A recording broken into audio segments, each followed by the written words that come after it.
It's October 2019 on the CivRealms Minecraft server in the capital of Yamato, Honshu. A mysterious stranger arrives in Honshu and beckons the founding weeb aboard their ship. Intrigued, he decides to do as the stranger says and gets aboard, before being taken on a journey from Honshu across the archipelago. During the journey, it was established that contact was made in the past through a sign left by the Yamato Jin at a nearby base on the continent. It was a shrouded tour of the newly acquired territory due to the heavy rains, but eventually the stranger stopped on a beach and the founding weeb followed him inland through thick jungle brush that gave way to a great mountain. When they eventually crested the mountain, they weren't greeted with a peak, but with a large crater with a deep blue lake in the centre. They descended into the crater and entered a tunnel with a ladder that went deep into the ground. After a few twists and turns, they arrived at the destination. It was the first time the founding weeb had seen one, yet he knew exactly what he was looking at. It was an Aquanether portal.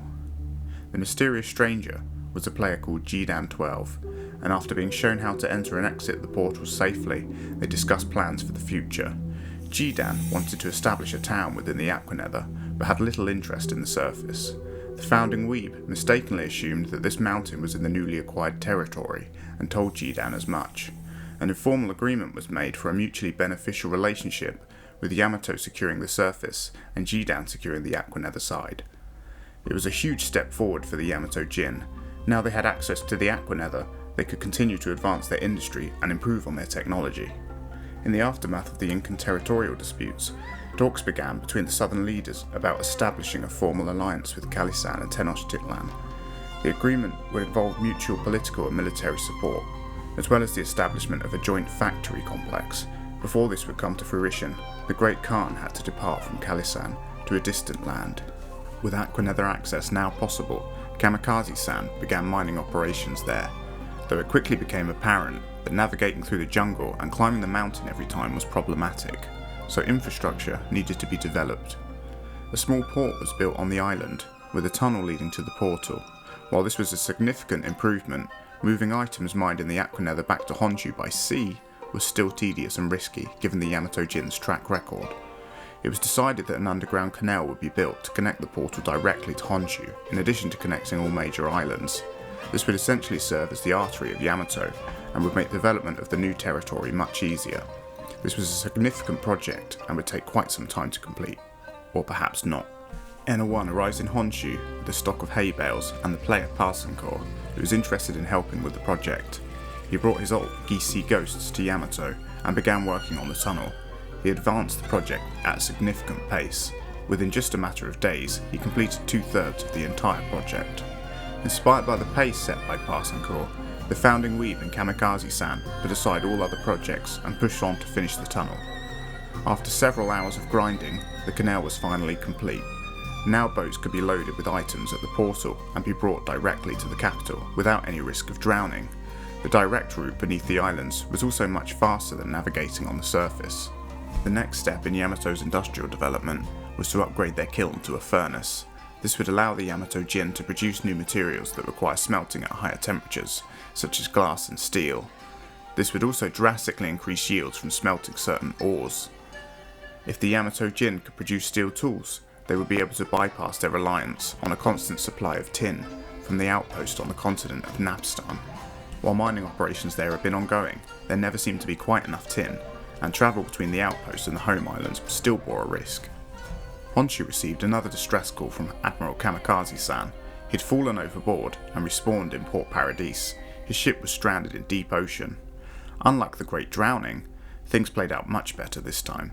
When the rescue party arrived, the ship had already been recovered, with the assistance of Ena1 and T-Tastic, who had provided Kamikaze-san with a horse, Tero Uma, which would be the first horse in the Yamato home islands.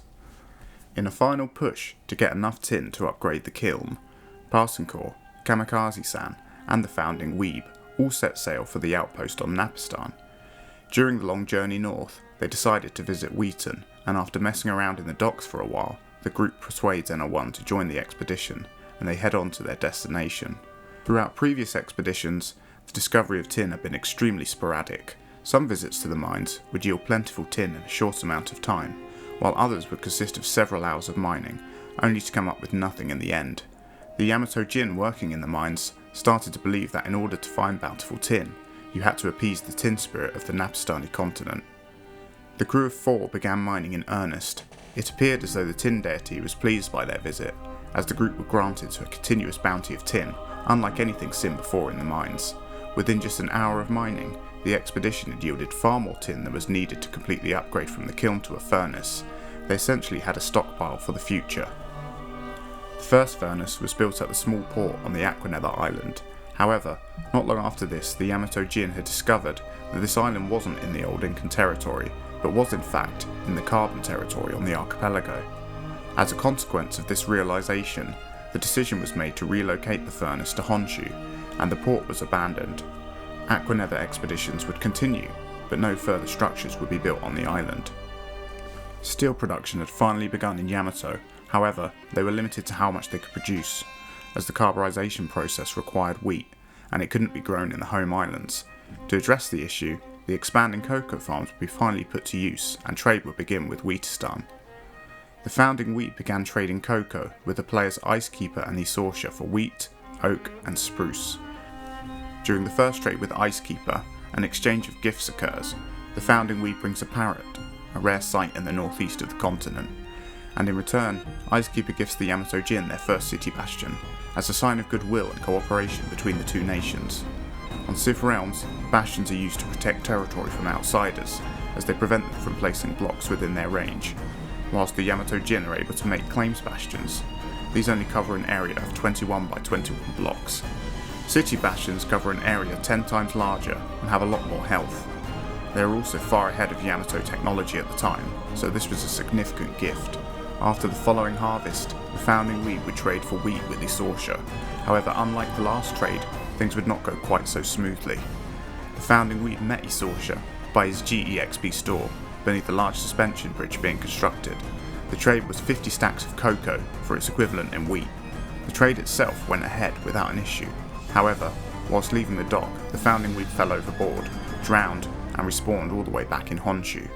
Sadly, the wheat couldn't be recovered before it despawned, but the silver lining was, at least the ship was saved. Between the development and harvesting of farmland across the newer territory, mining for industrial advancement, and overseas trade, the Yamato Jin was stretched thin and gripped by a labour shortage. So when Isorsha inquired about the possibility of leasing some land for farm development, a mutually beneficial opportunity revealed itself. The details of such a lease were discussed at length. The first agreement reached was that Isorsha would be free to develop farms on an island, provided that once the farms were developed, the Yamato Jin would take over and trade the products of said farms exclusively to Isorsha. The next proposal was that if Isorsha was willing to become a dual citizen and join the Yamato Jin, he would become something along the lines of a governor of the island. The condition for this being that he must generally work in Yamato's interest, and that the territory could be reappropriated at any time if it was needed. Isorsha agreed to the latter, and quickly proved beneficial. He had access to factories and goods that were lacking in Yamato, and Isorsha would ask what items were needed each time he was in Wheaton and would be travelling to the Isles. This trading would eventually culminate with Isorsha setting up a shop in Honshu. Up to this point, the nearest coastal city that could be traded with was Wheaton. However, this would be forever changed when word reached Honshu of a great new coastal city on the south of the continent, a city called Alexandria. The first Yamato ship had been built in Varathia, and generally Varathian markets had a lot more goods available for sale than most other places, so the expansion of the empire to the southern coast meant that Varathian goods would be far more accessible to the Yamato Jin, so the founding wheat decided it was worth going to visit this new city. Upon approaching the city of Alexandria for the first time, the founding wheat was astounded by the great lighthouse in the port, and by the scale of the city. It seemed almost unbelievable that such a monument and city could have been constructed within just a matter of weeks. Whilst wandering the streets, he ran into Parsenkor and T-Tastic, who showed him the many stores of the city, and it did not disappoint. The Yamato Jin had no armour production capabilities, so they were at the mercy of wild wolves when they attacked. Whilst in Alexandria, the founding wheat was able to buy a few sets of steel armour to bring home. The market in Alexandria also offered reasonable pay for some resources that were either abundant in the home isles or were not yet useful. This would be the first of many trips to the great city in the name of trade. It was in these trips to Alexandria that the Yamato Jin learned all about setting up shops using exchange chests, as well as the steps necessary to create a national currency of their own. They even purchased the ink there that would be used to print the first yen notes. It seemed that with each step forward, the future of Yamato was more secure and certain. This feeling wouldn't last, however, as a rapidly growing distant nation seemed to have their sights set on Yamato territory.